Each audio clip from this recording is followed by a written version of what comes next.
Là, je vais présenter donc le troisième type de procédure qu'on peut utiliser en conséquence. Donc, on a vu l'extinction, le renforcement différentiel, et maintenant, donc, on va voir la punition. On va voir la punition et ses considérations éthiques parce que donc, la punition s'emploie avec parcimonie et avec beaucoup de discernement, on va dire. Voilà. Donc, la punition...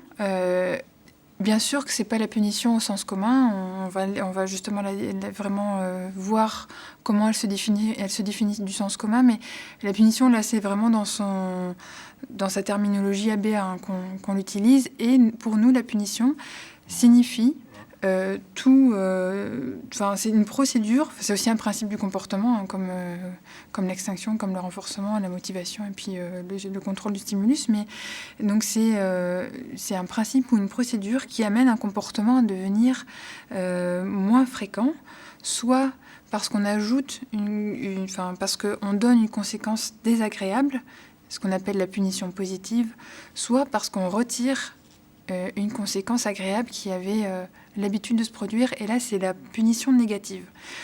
Donc on voit bien que positif-négatif n'a rien à voir avec un caractère, il n'y a rien de positif dans le sens c'est super, c'est positif. Quand on parle de punition positive, c'est positif égale je rajoute une conséquence, négatif égale je retire une conséquence. Et c'est pour ça que j'ai mis un petit tableau en faisant le parallèle avec le renforcement. Donc le renforcement positif, c'est j'ajoute une conséquence mais agréable. La punition positive, c'est j'ajoute une conséquence mais désagréable.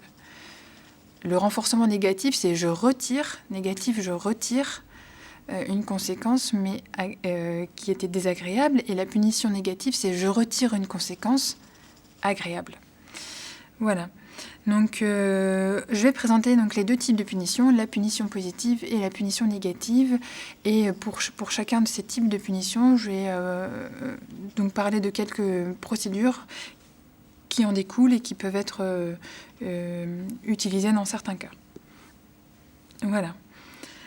Je vais commencer par la punition négative. Donc, comme on vient de le voir, c'est un comportement devient moins fréquent suite au retrait de conséquences agréables. Un exemple typique qui va parler à tout le monde, c'est des enfants regardent la télé, ils commencent à se chamailler devant la télé, on coupe la télé.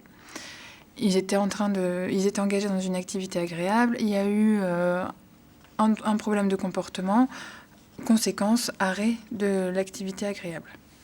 Donc voilà. Donc le principe il est simple. On va voir deux applications que l'on peut utiliser lors des prises en charge. Donc c'est la mise à l'écart ou time out, et puis le coût de la réponse.